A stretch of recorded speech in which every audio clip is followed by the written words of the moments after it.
함께 하심을 믿습니다. 오늘은 누가복음 강의 94번째 시간으로 섬김의 사람이 되십시오, 이러한 제목입니다. 우리가 섬김이라는 이 단어를 들으면 좀 그 섬김은 낮은 사람들이나 하는 것처럼 이렇게 여겨지잖아요. 높은 사람들은 섬김이라는 단어와 어쩌면 어울리지 않는 것과 같은, 요즘은 좀 많이 우리나라도 달라졌습니다만, 저와 여러분의 삶에서 이 섬김이라는 단어는 100번 1000번 우리가 강조해도 부족함이 없는, 만왕의 왕이요 만주의 주가 되시는 우리 주님이 이 땅에 오셔서 섬기셨잖아요. 그러니까 세상과 하나님 믿는 사람들 사이에 힘든 거는 뭐냐면, 기독교 신앙이 되게 역설적인 게 많은 거예요. 세상과 반대되는 것들이 되게 많아요. 세상에서의 영광은 뭐예요?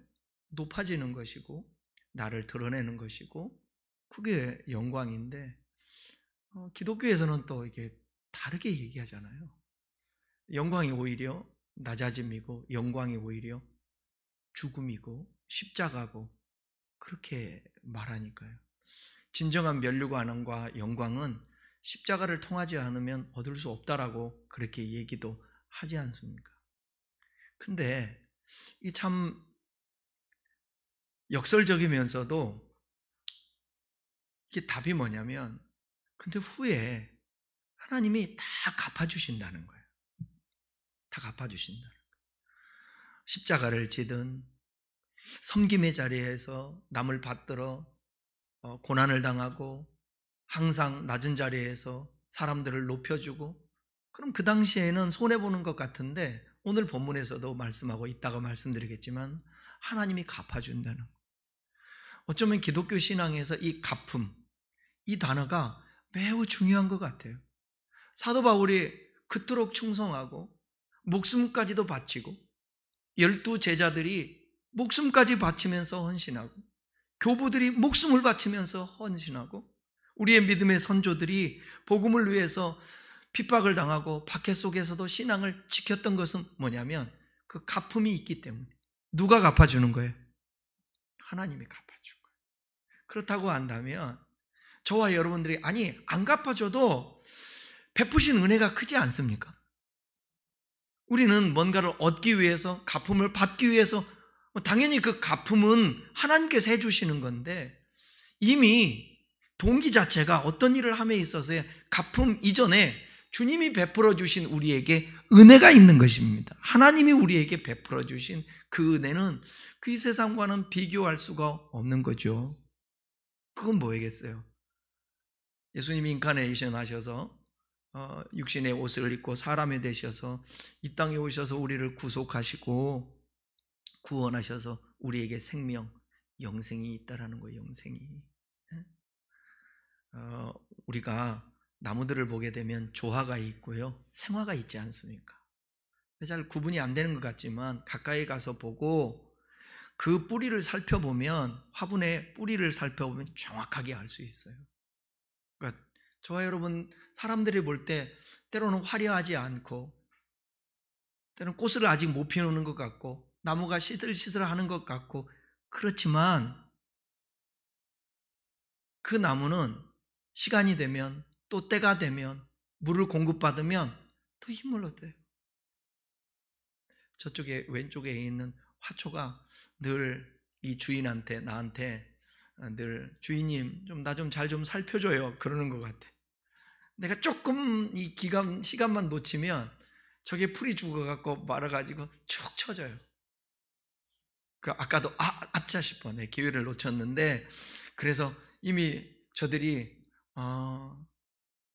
저 지금 많이 아파요. 그래서 쭉 늘어져 있는 거예요.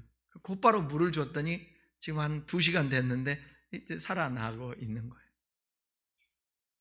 생명이 없는 거는 저런 모습을 보이지도 않아요. 그냥 항상 똑같아요. 근데 살아있는 것은 늘 변화가 있어요. 저와 여러분들에게 뭐가 있냐? 겉으로 보면 보잘것도 없고 때로는 시드는 것 같이 축 처져서 저 예수 믿는 사람 맞아? 낙심하고 실망하고 세상 짐 다 진 사람 같고 꼭 예수 안 믿을 사람 같고, 그런데 또 그 시간 똑 지나면 파릇파릇하고 생기가 넘치는 거예요. 제가 그래서 목회하면서 30년 목회하면서 깨달은 게 그거예요. 나에 대해서도 인내하자. 속단하지 말고, 그 다음에 사람들에 대해서도 좀 참아주고 인내하자.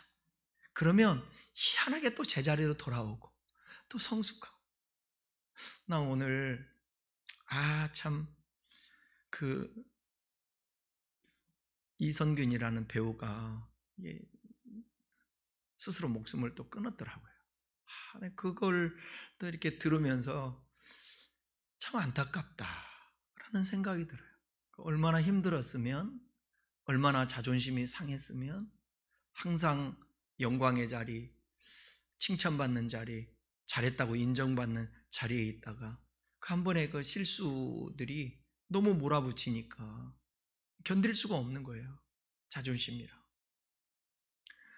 그러니까 우리가 살아가면서 여러분, 항상 높은 자리, 섬김을 받는 자리, 칭찬받는 자리, 그게 좋기도 하지만, 그거 필요하지만 늘 낮은 자리에서 섬김의 모습을 가지고 있으면 오히려 좀 어려운 일이 있고 남한테 핍박을 당하고 또 남한테 모욕과 내 실수로 인해서 어려움을 당해도 그것도 극복해낼 수 있거든요. 예수님이 십자가를 질 수 있었던 것, 예수님이 그거 이겨낼 수 있었던 것. 여러분, 이 세상에 최고로 모욕을 당하신 분이 예수님 아니십니까? 왜냐하면 그분이 창조주시잖아요. 그리고 섬김의 대상이고 하나님이시잖아요. 그분이 뺨을 맞아요. 그분이 온갖 수치를 다 당하십니다. 근데 어떻게 그렇게 당하실 수가 있었을까요? 그분은 원래부터 하나님 앞에, 좀 이렇게 원색적인 단어 써볼게요. 지령을 받으셨어요. 그 지령이 뭐냐? 네가 창조한 땅에 가서 저 멸망의 사람들을 한번 구원해 내봐라. 네가 죽으면 저들을 살릴 수 있어. 저들이 죽어야 되는데 대신 네가 한번 죽어줘봐. 그러면 저들이 살 수 있다? 아버지, 나 힘들어요. 이거 못 견뎌요. 어떻게 내가 이거 감당하십니까? 그것을 겟세마네 동산에서 증거하지 않습니까? 근데 부활이라는 것도 알고 있었어요. 내가 죽으면 저 생명들이 산다. 내가 모욕당하고 내가 채찍맞고 죽임을 당하면 저들이 살 수 있다. 이걸 섬김, 서비스라고 그래요. 우리가 하나님 앞에 서비스해야 돼요? 하나님이 우리에게 서비스해야 돼요? 그 말 하나만 하지 않습니까? 늘 언제나 우리 사람들의 공식은 뭐냐? 낮은 사람들이 높은 사람 섬기는 거예요. 이건 공식 아닙니까? 그런데 우리 주님이 이 땅에 오셔서 그 공식을 깨는 겁니다. 그 깨신 주님이 내 머리에 있을 때에, 그 주님을 내 머리로 삼을 때에 사람을 내 앞에 누구든지 대등하게 여길 수 있는 것이고, 물질이 있는데 그 물질을 하나님이 나의 머리가 될 때 이 무리는 내 발밑에 있게 되는 것입니다. 근데 이게 바뀐다고 생각해 보십시오. 사람이 머리 위에 있으면 비참해지죠.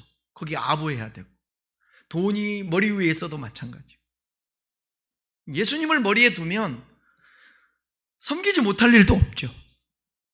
화날 일도 없는 거예요. 왜 나만? 그래요. 공동체 안에서 그러죠. 왜 나만? 어쨌든 저도 그럴 때 있더라고요. 왜 나만 해야 돼? 왜 나만?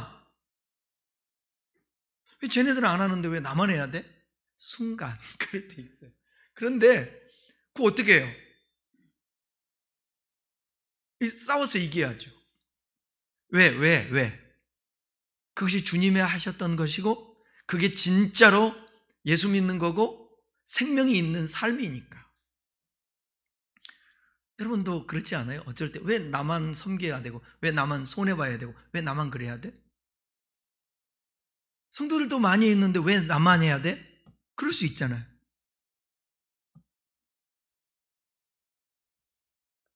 그건 정상이에요. 그런데 그때의 우리의 마음이 뭐냐? 아, 주님 때문에. 주님 때문에. 이 주님을 오버랩 시키면 그걸 극복하고 이겨낼 수 있어요. 다시 말합니다. 우리의 섬김은, 아까 찬송 부르잖아요. 그대 섬김은? 와, 여러분도 머리 좋네. 나 생각 안 나서 물어본 거예요. 그대의 섬김은 아름다운 찬송이 된다는 거예요.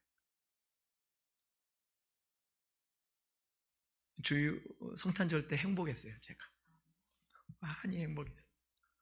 우리 성도들이 너무 많이 잘 식사하고 이렇게 하는 게 행복했어요. 우리 다음 세대들, 청년들을 또 이렇게 행복하게 몇 접시 먹었다고 그러고, 그런데 행복했어요.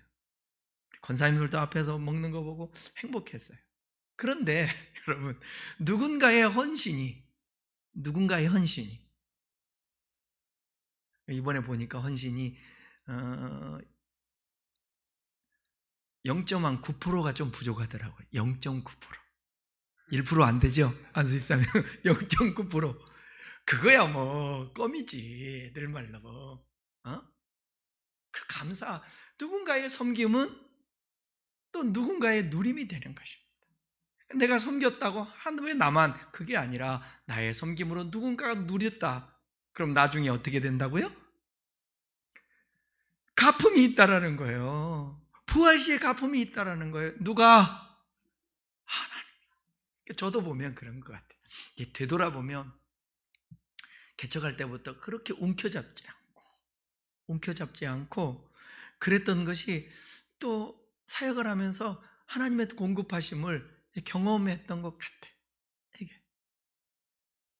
이게 나도 어렵지만 그 어려울 때 섬겼던 그런 분들이 지금도 25년, 26년이 됐는데도 불구하고 지금도 관계하면서 항상 나이도 내가 어림에도 불구하고 항상 또 감사하게 서로 신뢰하고 찾아주고 같이 교제하고 그렇게 되는 거예요. 여러분, 설교할 필요도 없는데 이게 단데. 근데 우리가 또 성경으로 확인해 봐야 되잖아요. 그러니까 어디를 가서든지 항상 누가 안 챙겨준다고 속상할 필요는 없어요.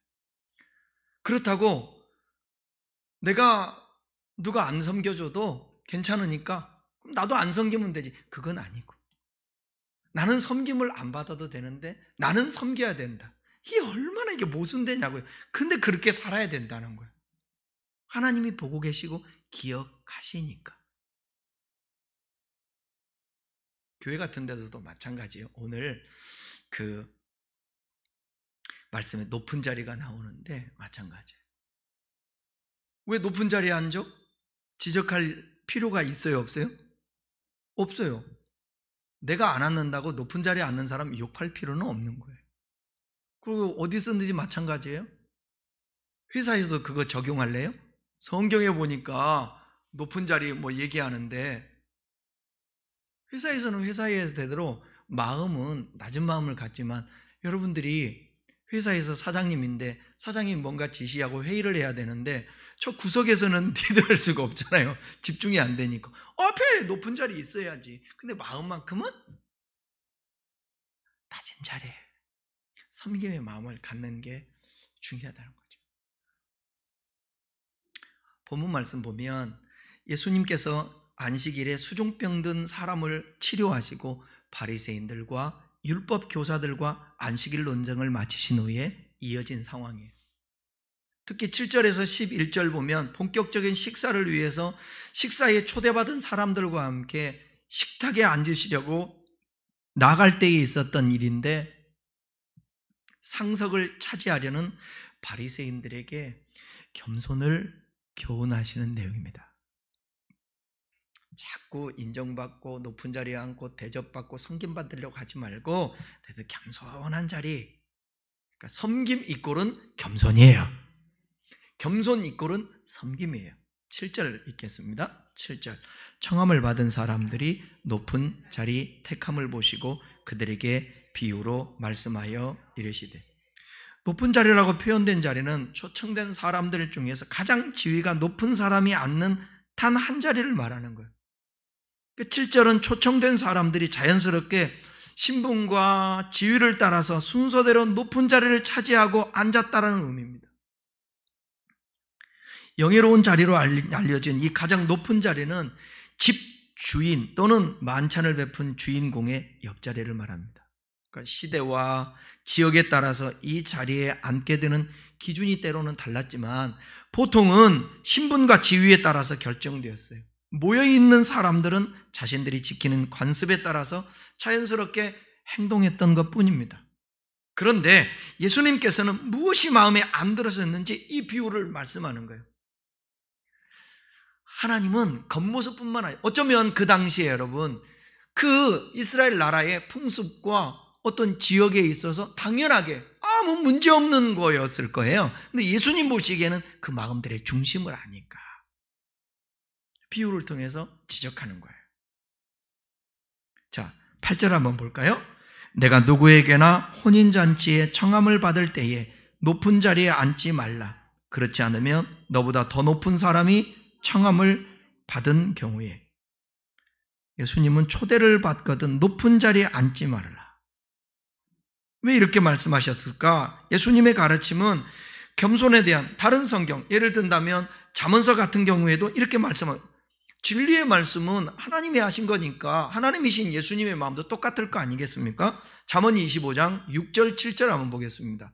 왕 앞에서 스스로 높은 채 하지 말며 대인들의 자리에 서지 말라. 이는 사람이 내게 이리로 올라오라고 말하는 것이 내 눈에 보이는 귀인 앞에서 저리로 내려가라고 말하는 것보다 나음이니라. 맞죠? 높은 지위를 가진 사람을 뒤늦게 발견해서 그 사람에게 자리를 양보하는 것보다 낮은 자리에 있다가 높은 자리로 가는 것이 더 유익하다는 거예요. 누군가가 챙겨주는 게. 처음부터 높은 자리에 앉으려 하면 오히려 부끄러움을 당할 수 있다는 것입니다. 왜냐하면 고대에는 신분이 높은 사람일수록 잔치에 늦게 나타나기 때문에 그래요.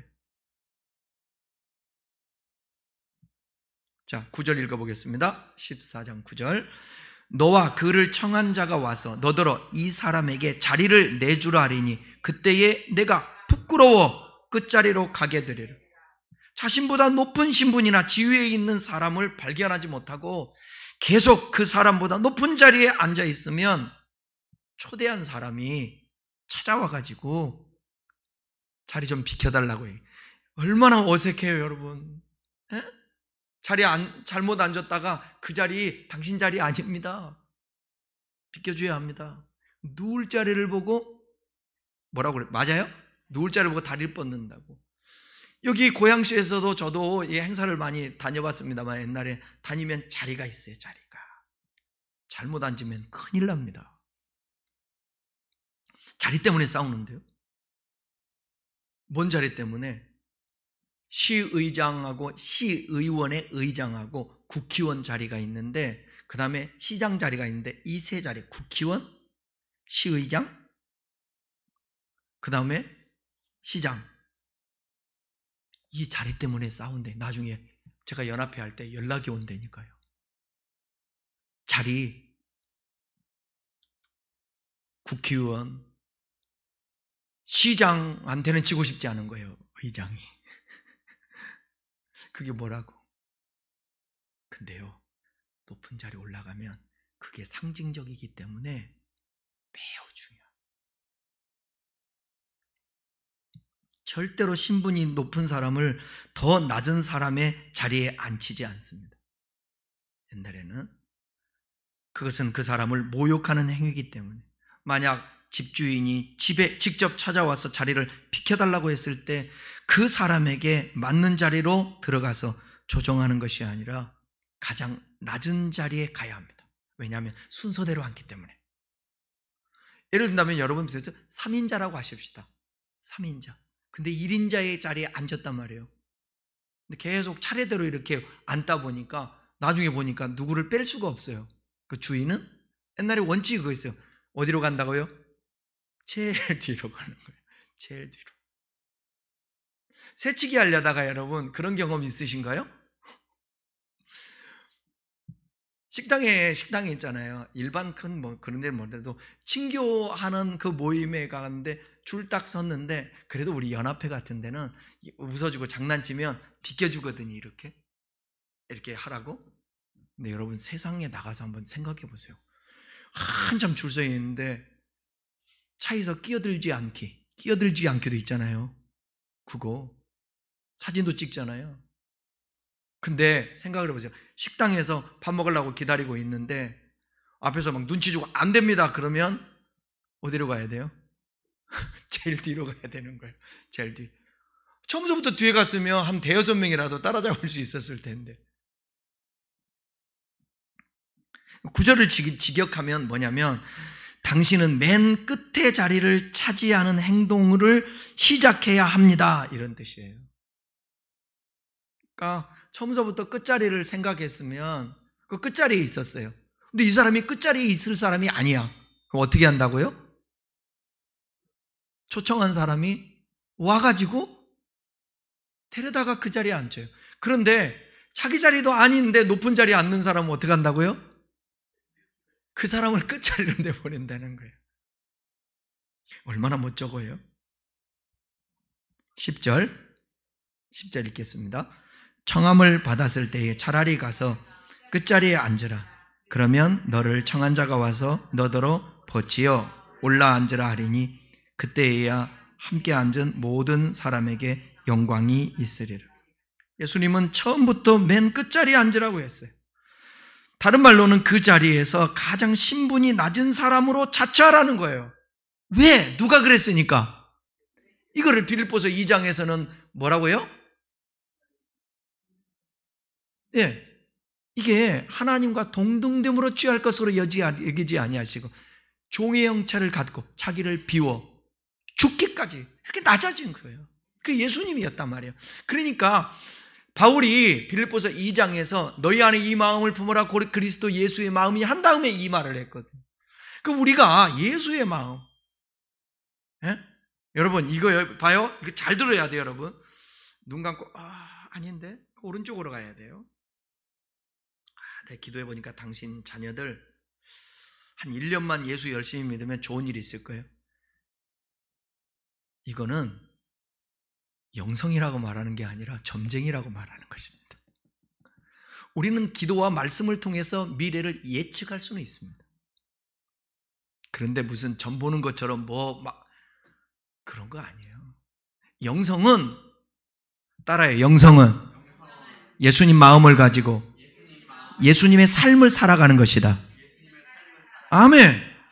그러니까 영성 얘기하면서 여러분 물질 하나 극복하지 못하고 영성 하면서 사람에게 굴복하고 돈에 지고 이런 사람은 영성적인 사람이 아니에요. 다른 사람에게 군림하려고 하고 뭔가 가르치려고 하고 영향력을 끼치려고 하는 사람이 영성적인 사람이 아니에요. 영성적인 사람은 뭐냐? 예수님의 마음을 가지고 예수님이 살았던 삶을 따라 살아가는 삶이 그게 영성적인 삶이에요. 요즘은요 수준들이 높고 잘 깨달아서 어디 가서 영성적이네 보네 뭐하네 이렇게 얘기했다가요 큰 코 다쳐요. 영성은 어떻게 하면 주님을 닮아가실까, 주님이 살았던 그 삶을 살아갈까, 그걸 따라가려고 하는 게 영성적인 삶이에요.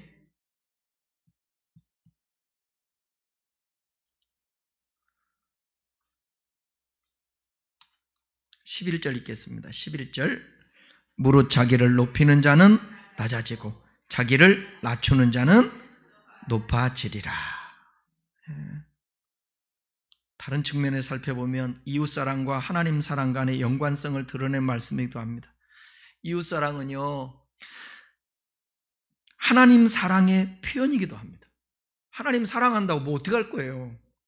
말로만? 그게 아니라 하나님의 형상을 닮은 소자에게 물 한 그릇 대접한 것이 내게 한 것이라고 했듯이 누가 진짜 이웃인가? 강도 만난 자, 그러니까 하나님을 사랑한다라는 것은 누구를 사랑한다는 거예요? 사람, 내 이웃들을 사랑하는 거예요. 성경은 구약과 신약 모두에서 하나님 사랑과 이웃 사랑을 연결하는데 다른 사람에 대한 우리의 태도는 결국 하나님에 대한 우리의 태도인 것입니다. 그래서 요한일서 2장 9절 10절은 이렇게 말해요. 한번 읽어보겠습니다.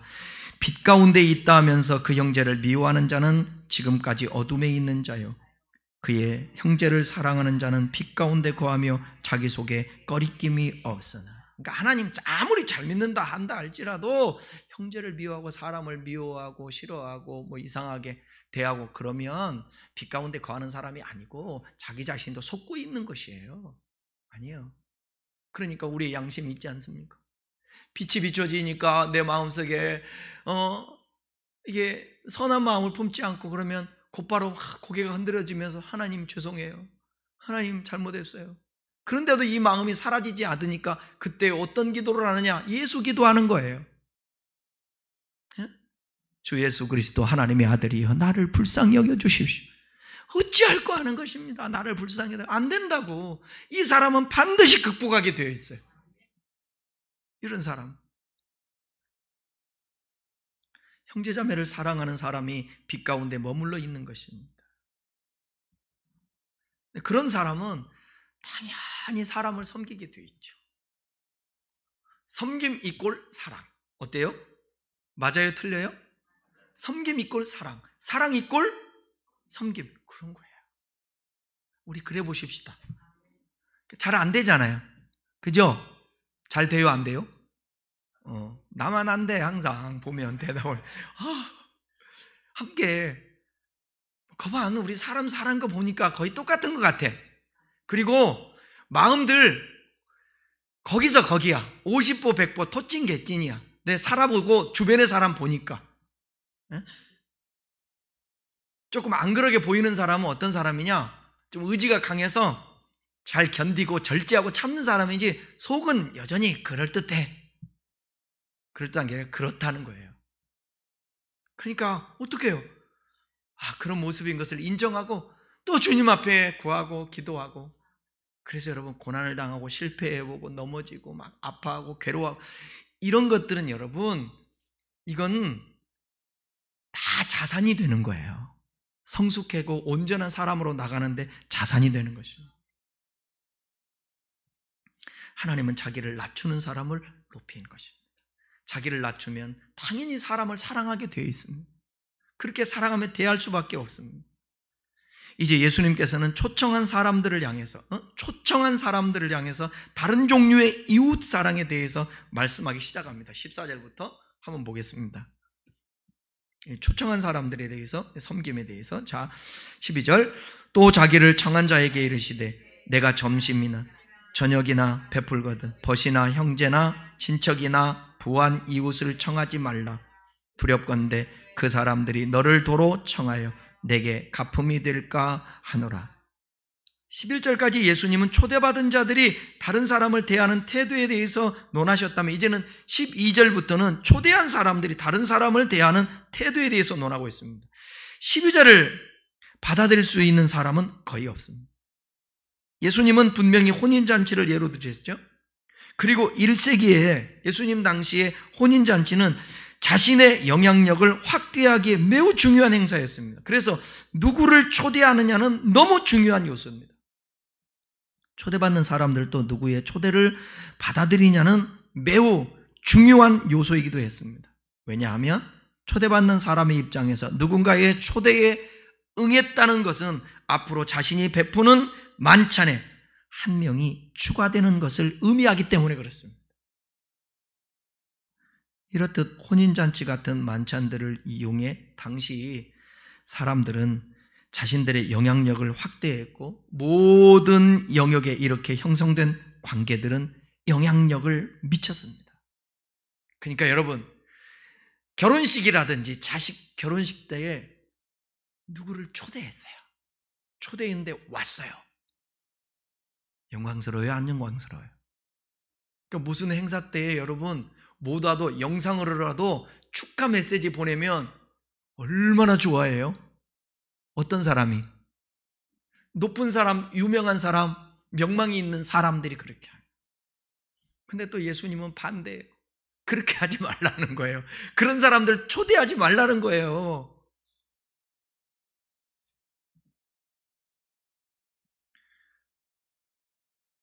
그런 사회를 살아가는 사람들에게 친구, 형제, 친척, 부유하고 영향력 있는 사람들을 초대하지 말라는 말은 잔치를 베푸는 의미를 다시 생각해 보라는 말과 같습니다. 그러니까 예수님은 너희가 잔치를 베푸는 의도가 뭔가 생각해 봐라. 그러니까 예수 믿기 힘들어. 쉽지가 않아. 쉽지 않아. 다른 말로 하면 네가 가지고 있는 재산을 너의 영향력을 확대하기 위해 사용하지 말라.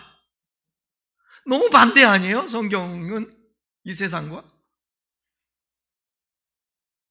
13, 14절에서 잔치에 초대해야 하는 사람들과 그 이유에 대해서 얘기해요. 읽어볼까요? 잔치를 베풀거든 차라리 가난한 자들과 몸 불편한 자들과 저는 자들과 맹인들을 청하라. 그리하면 그들이 갚을 것이 없으므로 내게 복이 되리니 이는 의인들의 부활 시에 내가 갚음을 받겠음이니라 하시더라. 13절에서 초대의 대상을 얘기하고 있죠. 어떤 자들? 가난한 사람들과 장애 가진 사람들을 초대하라는 거예요.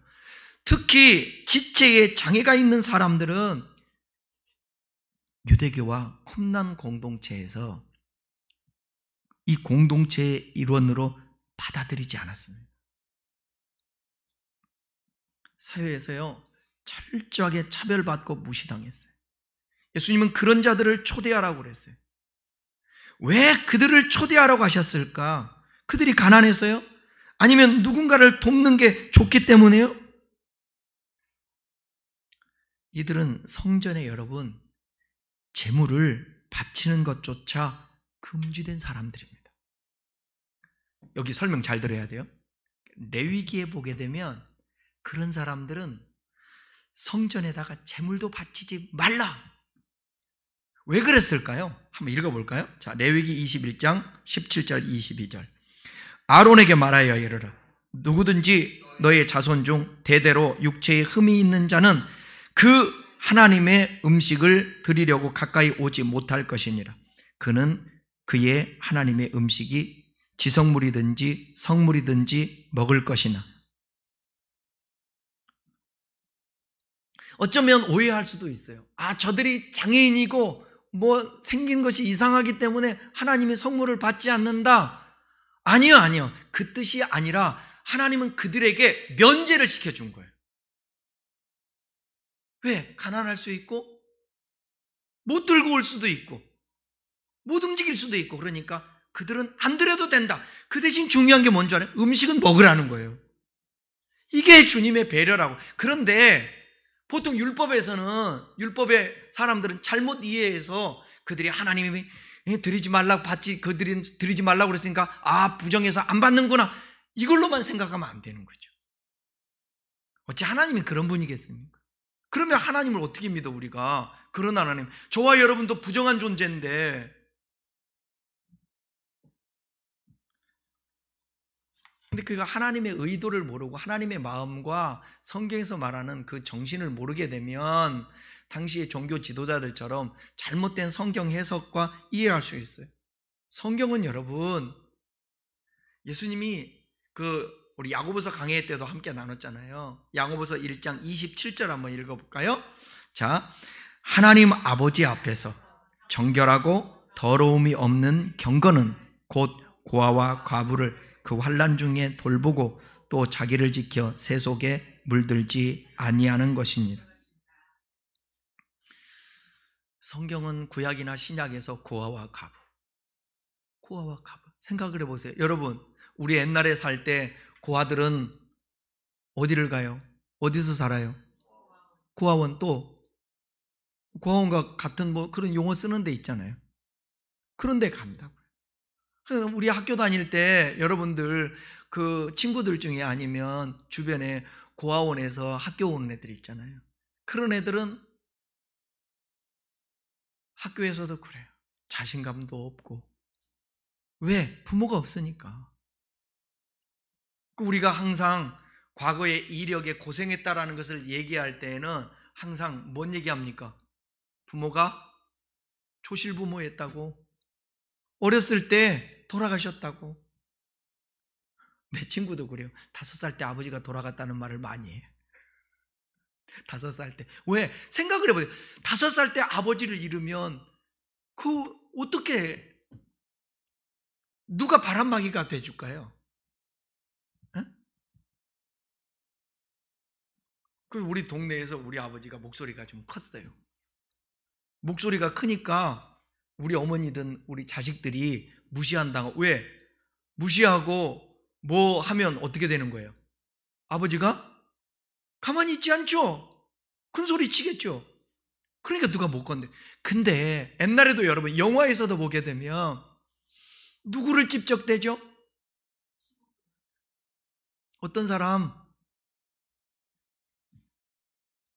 남편 없는 과부님을, 그 자매님을 또 손두번. 옛날에 영화들 있잖아요. 난 모르겠는데 그게 스토리는 모르지만 봉인이 그런 것도 있잖아. 뭐 있으면 그 이상한 것들 나오는 장면이 막 훔쳐보다가 그 어떤 사람, 혼자 사는 사람이든 과부든 그러잖아요. 그리고 동네에서 맞는데 어떤 놈들이 맞아? 형 있고 부모 있는 사람보다도 그러잖아요. 혼자 연약한 사람들이 우리 주님은 너무너무 잘하시는 거예요, 그걸. 그래서 성경에 그 등장시키는 거예요. 고아와 가부는 먹을 것도 공급하라는 거예요. 먹을 것도 공급하라고. 그들을 위해서는 이삭도 다 자르지 말라는, 다 걷어가지 말고 놔두라는 거예요. 저는 그래요. 기독교 정신이 모든 사람들에게 머릿속에 꽉 차 있으면 이 세상은 아름다운 세상이 돼요. 남을 나보다 항상 낮게 여기고 높여드리고 섬겨주고. 맞죠? 그러잖아요. 시키고 아니 어떻게 하는지 알려줄 수 있고 일을 나누기 위해서 지시할 수도 있고 그렇지만 명령하면서 그러진 않을 거 아니에요. 서로 함께. 나는 이러면 좋겠어요. 어디에서 모임이 있다? 선후배가 있다. 보세요. 우리나라 문화에서 선후배가 있다. 선배가 집게를 들고 김치를 자르려고 하든 수저를 놔주려고 하든 아니면 고기를 자르려고 하면, 그러면 후배님이 어떻게 얘기하면 될까? 아무 말도 안 하고 그냥 맛있게 막 그걸 퍼먹는다 그러는 거야. 막 먹어. 한 대 때려야 돼요? 그러면 안 돼요. 오늘 설교 잘못 들은 거예요. 때리면 어떻게 해? 그래야 되는데. 그럴 때 후배님들이 이렇게 하면, 난 나로 얘기한다고. 목사님, 제가 할게요. 제가 할게요. 제가 할게요. 맨날 그러면 안 되죠. 제가 할게요. 그러면 또 선배는 오늘은 내가 할게. 그래요? 아름답잖아. 그죠? 우리 장난으로 할 때 그래요. 수저를 놔주면서 선배들이 수저 놔줄 때는 어떻게 하냐면 장난으로 수저가 이렇게 있으면 수저를 그냥 놓는 게 아니라 수저를 닦아준다고, 그 있잖아. 머리를 이렇게 닦아요. 그리고 나도 장난으로. 그게 무슨 말이겠어요? 장난이지만. 그러니까 항상 어디든지 우리 공동체들이 그랬으면 좋겠어. 사람들이. 섬김이라는 거. 예수님이 보세요. 예수님이 섬기러 오셨습니다. 죽기까지 섬깁니다, 사람을. 섬기니까 제자들이 딱 누워갖고 섬김을 받아야지 그랬나요? 섬긴다고 해서 제자들의 발을 씻기니까 첫 번째 수제자가 뭐라고 그랬어? 오늘날 우리말로 사극으로 얘기한다면 아니되옵니다 이거잖아. 아니되옵니다. 그래야지 예수님 아이고 좋아요 이럴 수는 없잖아. 그러니까 정신을 말하는 거. 정신을. 야, 너희들 영향력 있는 사람 불러들여서 초청하지 말고. 그러니까 예수 믿기가 힘든 게 그거예요. 이 세상 여러분 행사하는데 높은 사람 총청합니까? 이 세상은. 아니 교회들도 보세요. 난리 법석을 떨잖아. 예수님이 없어. 누가 있느냐? 영향력 있는 총회장님 뭐니 다 의리의리하게 자리하고 거긴 예수님이 없다니까. 예수님은 밖에 서 계죠. 그런 행사들이 너무 많아. 우리 기독교에. 누가 있어야 되는데? 예수님이 있어야 돼. 예수님이 빠질 때가 참 많다는 거죠. 근데 주님은 오늘 이렇게 말하잖아요. 초청하는 자에게, 야, 저기, 제가 풀어서 이렇게 저 밖에 나가서 거지들, 힘든 사람들, 이런 사람들을 초청해라.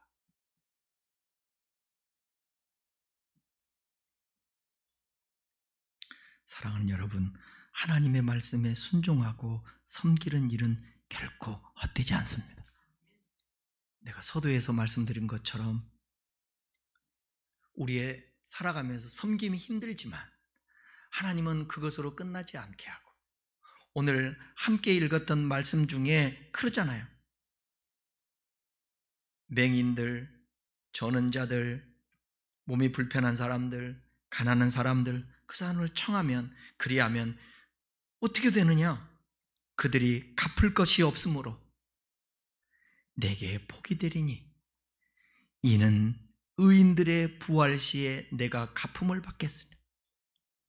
품앗이가 안 되는 거예요. 여러분 생각해 보세요. 내가 지금 부자고 많은 걸 소유하고 있고 가난하고 거짓 그 힘든 사람들 초청했어요. 품앗이 돼요, 안 돼요? 품앗이가 절대 안 되죠. 그 사람들이 우리를 초청하겠어요? 근데 내가 유명한 사람, 훌륭한 사람을 초대했어요. 그럼 나중에 그 사람이 행사 있을 때 나를 초대해요.